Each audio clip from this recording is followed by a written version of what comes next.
All right, here we go.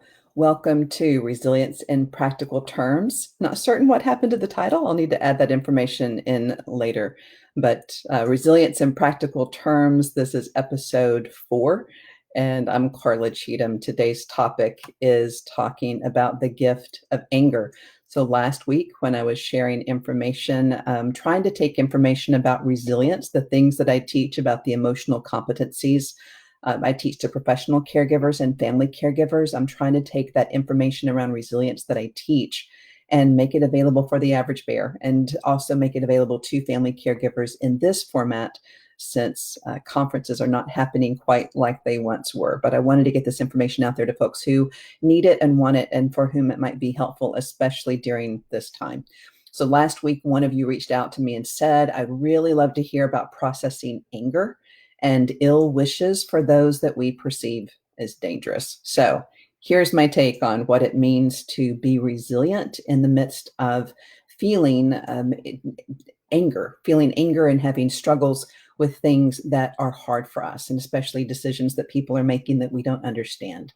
So many of us have been struggling some have been struggling the last several weeks or days. Everyone has an opinion about what leaders should and should not be doing, about what citizens should and should not be doing.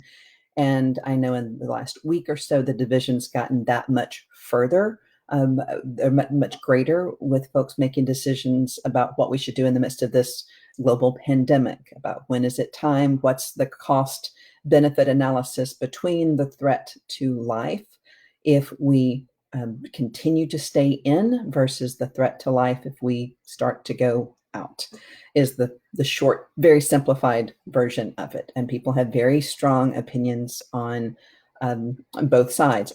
I don't want to get into that debate here, because that's content and that's an important conversation, but that's not what I want to do here. This is about the process underneath what we can get distracted by, the content and the story up here. There's the deeper process that I think can be applied across challenges in our lives, times when anger comes up with others, from ourselves, and what do we do with it? So that's what I want to talk about today. As we do struggle with feelings of anger, as we struggle with people and the decisions that they're making, for me, I get to remember that we are all coming from our own place of understanding, our own place of how things impact us. I try to presume goodwill. You may argue with me about that, from others, especially when there are others that seem like they're not operating from their best selves, but that they're coming from places of fear, or looking for power, or other places that's just not their best self. But in general, I think most people, we can presume goodwill. Even if they're acting out of fear and anger, they're just trying to take care of themselves and often don't realize the harm that they're doing. So again, I don't want to get caught up in debates about particular people or personalities. I want to focus on the principles instead of anger.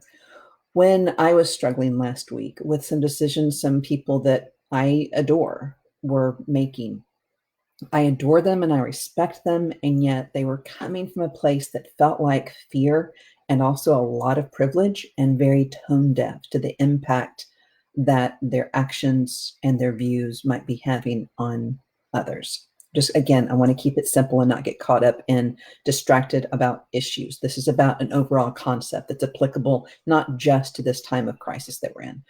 But as I was struggling with making sense of their reactions and how they were choosing to handle things in ways that, yeah, I perceive as dangerous and dangerous to people that I care about, and I was struggling. I had a last Thursday's episode was about dealing with down days, because I was having one of those. I was so weary. I was heartbroken and angry and frustrated and feeling helpless and not knowing what to do with it. Feeling helpless and not knowing what to do about something in the midst of suffering is the definition of trauma. So I knew that I needed to take time for myself. I talked about that in last episode, about how we take care of ourselves during those times. But here's where I came to. I finally realized, as I was talking about being so weary and frustrated, and I suddenly heard myself inside my own head say that I was disillusioned. I was disillusioned with decisions that some people were making that were hard for me, and people especially that I adore. And I was trying to make sense of it and trying to come to terms with it. But when I realized I heard the word disillusioned, that's when I went, aha, there's my opportunity. One of the components of resilience is whether we frame things as a threat, or do we frame them as an opportunity? I knew I had an opportunity in that moment because I was feeling disillusioned, then I had the opportunity to come up with a new illusion. When I talk about this idea of when we're disillusioned, we can lose access to a story, or a story that we thought that we had that worked for us doesn't work anymore, that it actually can be a prime moment of growth and healing and learning and deepening. So I could come up with a new story, a new narrative. And so for me, that means that I have to take that opportunity to focus not on the people and things that I can't control, and not on other people and what they are or aren't doing. I get to come back and look at, if I'm being disillusioned by what others are choosing to do, then I get to take power and take control, locus of control, internalized locus of control, also part of resilience, and focus on the things that I could change. And so the things that I can change are the things that I can do to take action. Now, I'll come back and talk about that more in a second. But first, I want to talk about this. In the midst of my illusions, feeling disillusioned, I could grouse and complain and snark and bitch and gripe. I could fall up on one side. I could fall apart into despair and helplessness and hopelessness and angst on the other. And both of those are understandable, but they also both can become incredibly toxic. And I knew for me that if I went to one of these places, bitching or despair, that neither of those are good for me. And so this is for me, may not work for you, but just please hear me, that to consider the possibility of another way. So for me, I knew that if I went to either of these two places, I would be going into a victim place, or I could become just as toxic as the people that I was struggling with, the ways they were acting out of their anger. Now, I don't think that there's anything wrong with complaining or grousing. I don't think there's anything wrong with venting, but I do think that it can be incredibly toxic if we're not careful, if that's all that we do. If we just complain about them and don't take action on our behalf and look at our part in anything and in things.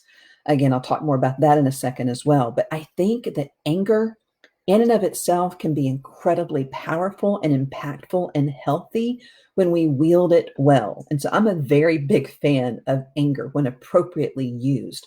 I'm not a fan of just venting and griping, because if we just vent and gripe, I think that we become part of the problem.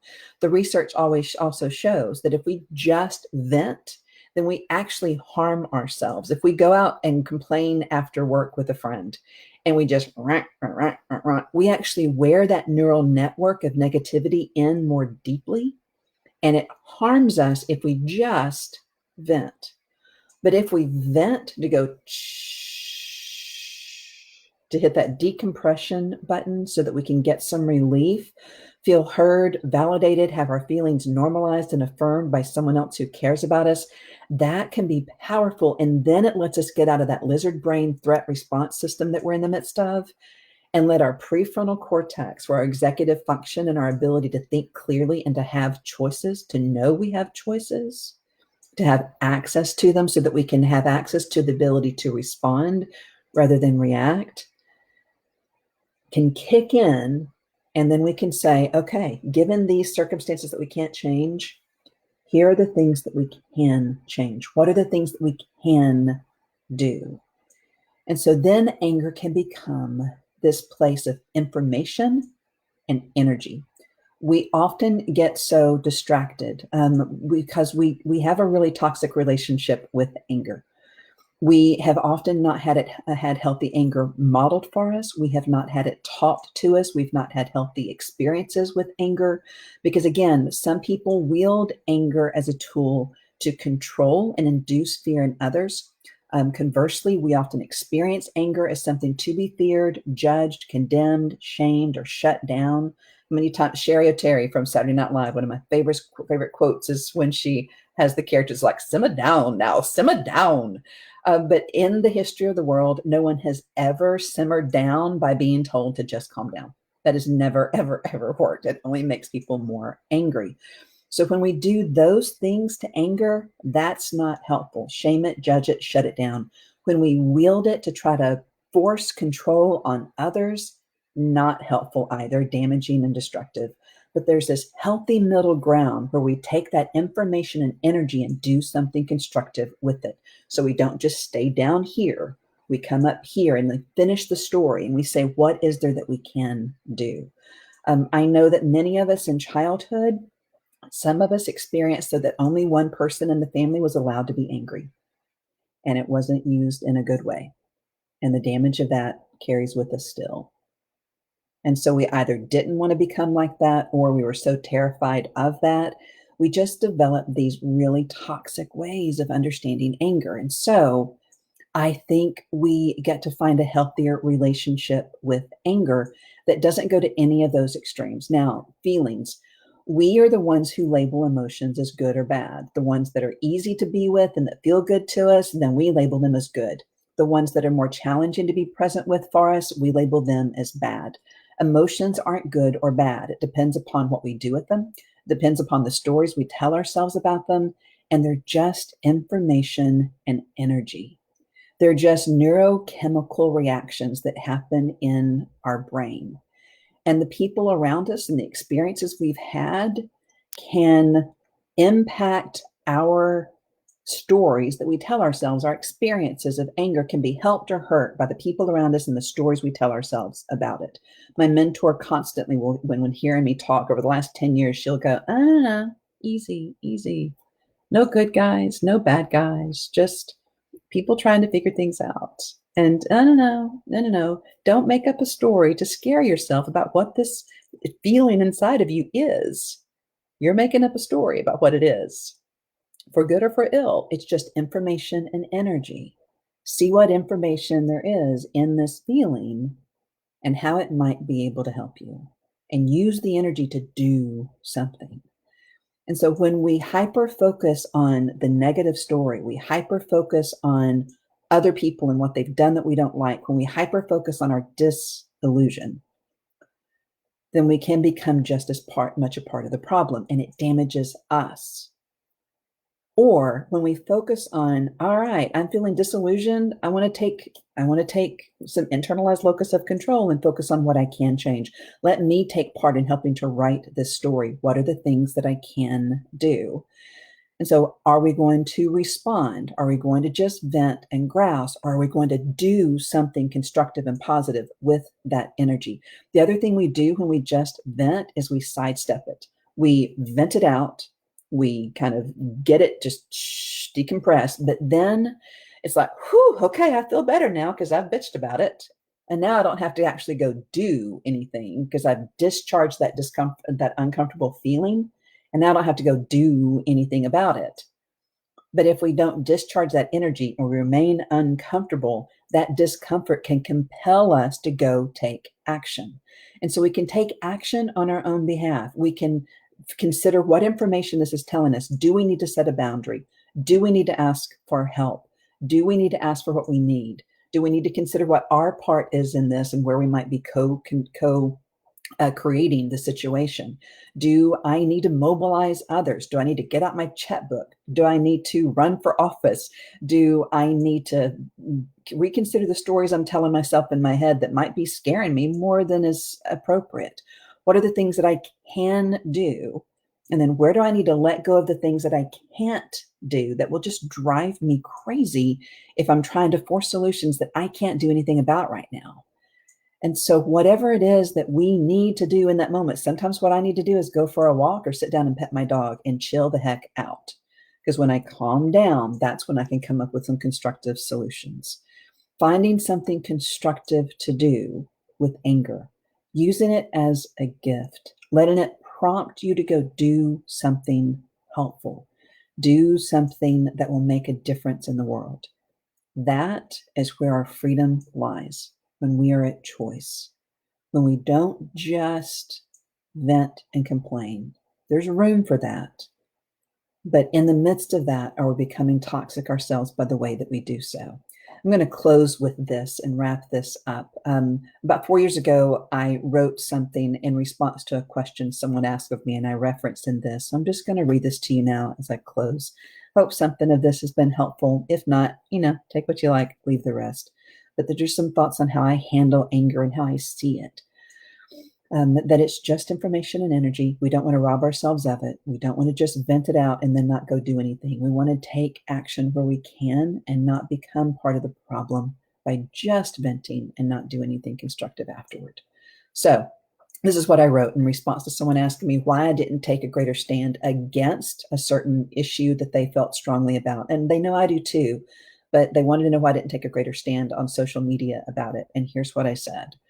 Said, I don't always watch the news or follow media. It's not that I don't want to engage or be a good citizen or good insert noun here.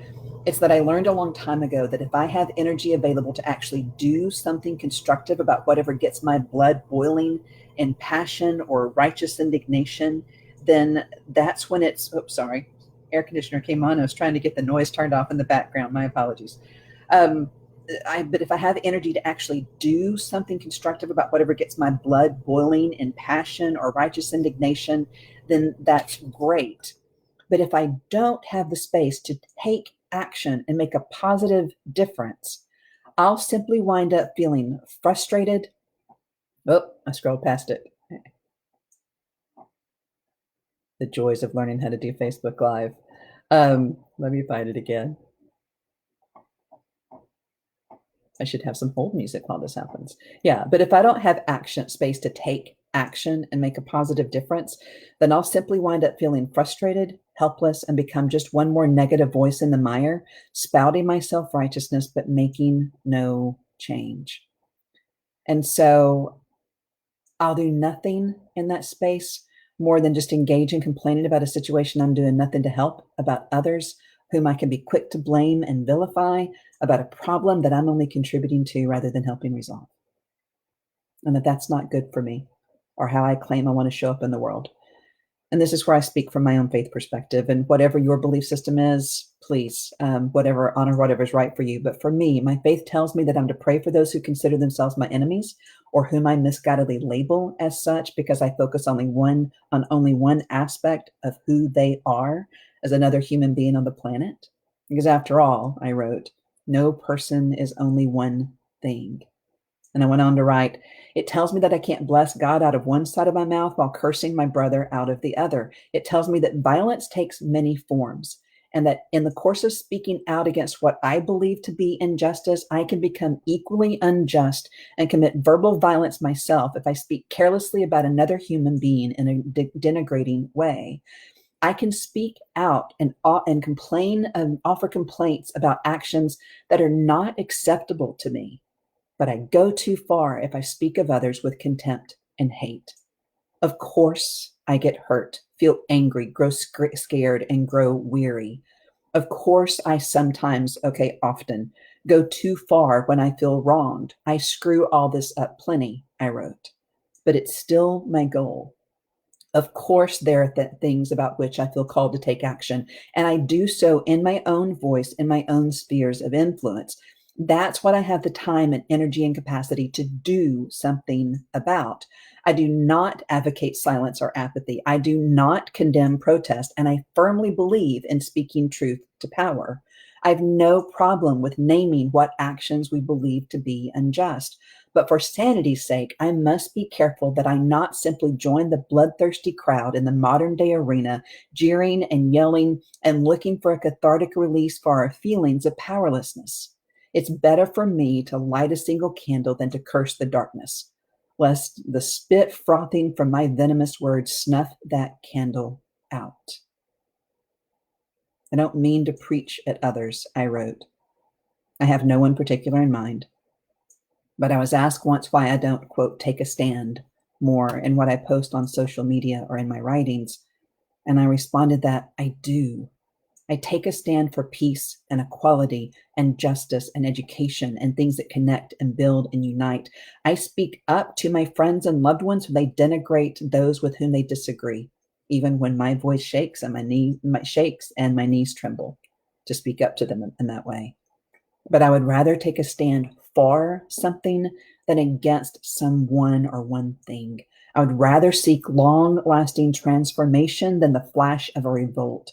And when I speak, I do not want to create yet more division, injustice, and violence in the world. That's what I have to contribute. And I closed what I wrote there by saying, God grant that I may do so even more and live out what I claim to believe much more often. So I don't know what your history is with anger. I don't know what your experiences have been, whether they've been positive or negative or felt positive or negative. But let's develop a new relationship with anger. Anger that we see as information and energy that can then compel us towards greater health, towards paying attention to where we might be contributing in ways that we don't want to admit and own up to, where we can be a part of a solution rather than adding to the problem, where we can build and grow and develop and go, we can draw lines in the sand. We can go, no, this is not okay. And we can take action there. But I have to actually be able to take action. So I don't just become a part of the problem and toxic to others by what I spew, or toxic to myself because I just shut down and don't do anything with it. And I turn that anger inwards, which we know turns into depression and anxiety. So whatever your relationship with anger, hopefully something in here was helpful to you. I'll look forward to your thoughts. Please feel free to chime in and let me know what would be helpful for you as I talk about other things. Next time, I think I'm probably going to be doing this again on Thursday for the next episode. And I want to talk next time about how we build hope. We don't have to give people hope. In fact, we can't, but we help them build hope. And we'll talk about how we do that when we chime in again on Thursday. Also, if there's a particular time of day during the week that's more helpful for you to chime in live, let me know, and I'll start scheduling these earlier as I plan them out. So far, it's been kind of a haphazard catch as catch can, what I want to talk about today, to play around with this format. But as I get more accustomed to it and I kind of get a better setup, then I'll start scheduling these further out and planning them for times when people can be available and start listing the topics that I'll be covering in the coming weeks. And so get more formalized with that. All right. Thanks for chiming in. Much peace and love to everybody. Mwah. Take care of you. Breathe. And if you get angry and pissed, good for you. Just do something helpful with it. Bye, guys.